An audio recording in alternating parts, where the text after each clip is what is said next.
반갑습니다. 짱쌤입니다. 이번 시간은 차트에 대해서 알아보도록 하겠습니다. 자, 차트는 옛날 버전 2010에서 2013, 16으로 넘어오면서 메뉴와 모양이 조금 많이 바뀌었기 때문에 혹시 버전이 예전 버전이다 그러면 조금 달라질 수 있다라는 걸 여러분들이 확인을 하면서 볼 수 있도록 합니다. 자, 차트 1번 예제 시트에서 눈으로 보면서 지문 보면서 확인해 보도록 할게요. 자, 차트 문제는 차트를 새로 만드는 문제와 미리 만들어져 있는 문제를 수정하는 문제로 나눠질 수가 있습니다. 1번은 차트를 작성하자 그랬습니다. 품목별로 판매량과 목표량의 데이터를 이용해서 묶은 세로막 대형으로 만들자 그랬습니다. 자, 품목별로요. 컨트롤 누르고요. 목표량, 판매량 범위를 설정해서 삽입에 세로막 대형 차트를 만들 건데 묶은 세로막 대형 차트를 만들 건데 얘가 어디에 위치해 있어야 되냐면 A10에서 28에 위치를 해 있어야 된다 그랬습니다. 자, 차트를 움직일 때는 차트 영역에서 반짝반짝 메뉴가 뭐다 뜨죠. 차트 영역에서 끌어서 움직여서 가져야 됩니다. Alt 키를 누르고요. 자, A10번지에 여러분들이 갖다 놓고요. 끝을 역시 Alt 키 누르고요. H열에 28번지까지 정확하게 맞춰주세요. H열에 28번지까지 위치를 정확하게 맞췄습니다. 차트 제목이 지금 들어와 있는데 제목에 판매 현황이라는 글자를 쓰자 그랬습니다. 판매 현황이라는 글자를 쓰고요. 자, 이 글자를 도둠체 크기는 16 굵게 지정하자 그랬습니다. 그리고 판매량 계열의 노트만 판매량 계열의 노트는 빨간색인데 요 부분이죠. 한 번 선택을 하면 모든 판매량 계열이 선택이 될 거고요. 한 번 더 선택이 되면 자기 혼자만 선택이 됩니다. 자, 오른쪽 버튼 데이터 레이블을 추가하면 기본적으로 위쪽으로 들어오는데 모양이 맞으면 여러분들이 손댈 필요가 없습니다. 설정해 놓고요. 차트 영역에 테두리 설정을 하는데 테두리에 그림자를 주고요. 둥근 모서리를 주자 그랬습니다. 차트 영역에 서식으로 가면 자, 2013번 이후 버전부터는 이렇게 서식이 작업창 형태로 뜰 거니까 여기서 여러분들이 봐줘야 돼요. 자, 테두리에 여러분들이 보면 둥근 모서리가 있죠. 그리고 효과에 그림자가 있을 겁니다. 그림자를 오프셋 대각선 오른쪽 아래로 설정을 하자 그랬습니다. 나머지 모양이 똑같은지 확인을 할 건데 지문에는 없지만 범례가 오른쪽에 있어요. 우리는 아래쪽에 있죠. 그럼 범례 서식으로 가서 범례를 오른쪽까지 맞춰줘야 모양이 동일해지겠죠. 자, 이렇게 해서 새로운 차트를 우리가 하나를 만들어 봤고요. 자, 두 번째 수정을 한번 해보겠습니다. 차트 2번 시트에는 수정을 할 건데 데이터 범위부터 수정하자 그랬습니다. 지금 차트 영역에서 클릭해 보면 범위가 이만큼인데 요거 두 개를 추가하자 그랬거든요. 자, 영역 범위를 이렇게 끌어서 추가해도 돼요. 이렇게 추가해 줘도 상관이 없고요. 두 번째 방법은 차트 영역에서 오른쪽 버튼 데이터 선택으로 와서 현재 데이터 범위가 이만큼이라고 되어 있거든요. 이걸 전체로 다 잡아줘도 되고 내가 추가하겠다 그러면 제일 끝에서 자, 심표 추가하겠다 3학년 4학년 범위를 잡으면 전체 내가 원하는 범위가 수정이 될 겁니다. 차트 제목을 넣자 그랬습니다. 현재 제목이 없죠. 자, 오른쪽에 요소 추가해서 차트 제목인데 요걸 체크하지 말고요. 반드시 앞에 삼각형 차트 위에 해줘야 됩니다. 차트 요소를 생활비 분석이라고 넣자 그랬습니다.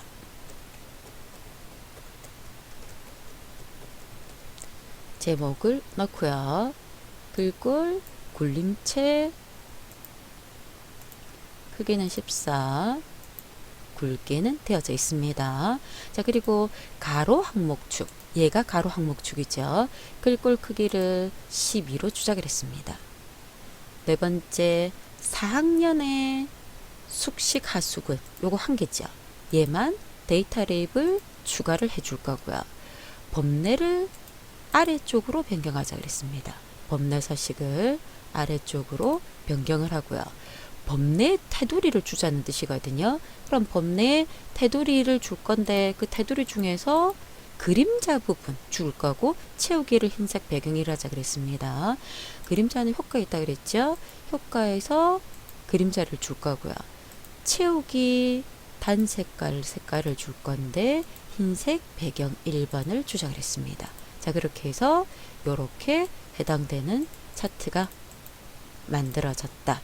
얘는 그림이 없어요. 그럼 여러분들이 선택한 상태에서 지분만 정확하게 읽고요. 해당되는 모양을 변경을 해주면 되겠습니다. 자, 세 번째. 역시 수정을 할 건데 아까 조금 전에 했던 거와는 반대로 이 중에 필요 없는 걸 없애는 거예요. 난방비, 수도비, 학계를 빼고 공동경비, 관리비 요 두 개를 없애주자 그랬습니다. 차트 영역에서 데이터 선택. 자, 체크를 건드리면 안 돼요. 선택에서 제거가 일어나야 됩니다. 선택에서 제거. 그래서 요것만 남을 수 있도록 만들었어요. 두 번째, 차트 제목은 항상 차트 위라 그랬죠. 차트 제목으로 관리비 내역이라고 쓰겠습니다. 글을 쓰고요. 해당 글꼴 굴림 14 굵게 하자 그랬습니다.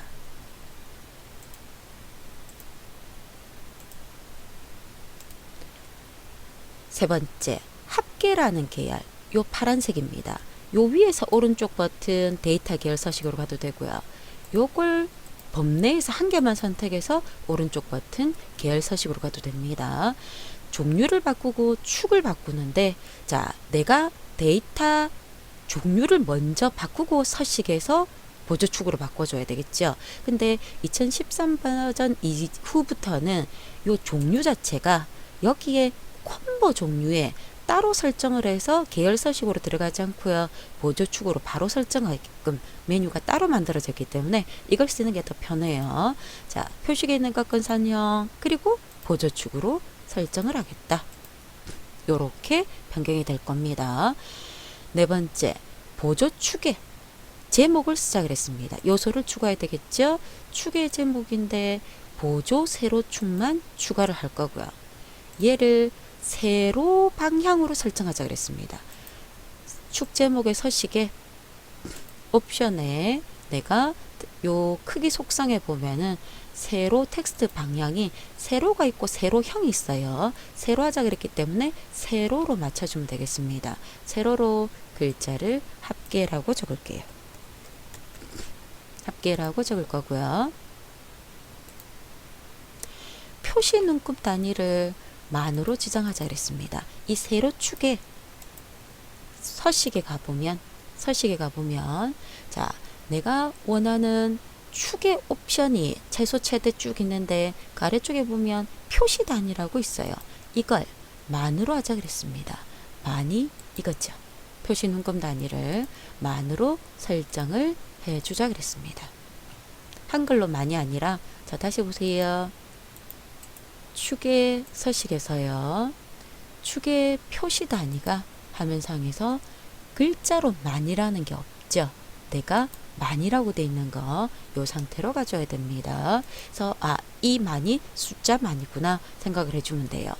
다섯 번째, 설명선을 붙이자 그랬습니다. 어디에 붙일 거냐면 102호 난방비에 102호의 난방비는 파란색 부분이죠. 여기에 도형을 넣자 그랬습니다. 삽입에 도형에 설명선 3번을 적당하게 모양을 맞춰서 현재 그림이 없으니까 적당하게 이렇게 모양을 맞춰 놓고요. 거기다가 최고 사용량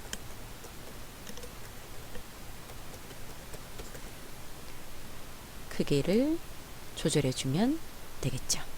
그림 있으면 그림에 맞추고요. 현재 우리는 그림이 없으니까 대충 원하는 위치에다가 맞추겠습니다. 자, 이렇게 차트는 새로 만드는 문제 유형이 있을 거고요. 만들어진 걸 우리가 수정하는 유형이 있습니다. 주의할 건 수정하는 거는 원래 있던 차트를 지우고 새로 만들어 버리면 0점 처리가 된다는 걸 꼭 기억을 해줘야 됩니다. 차트에 대한 여러 가지 명령 상태를 우리가 학습해 봤습니다. 자, 오늘은 여기까지 수고하셨습니다.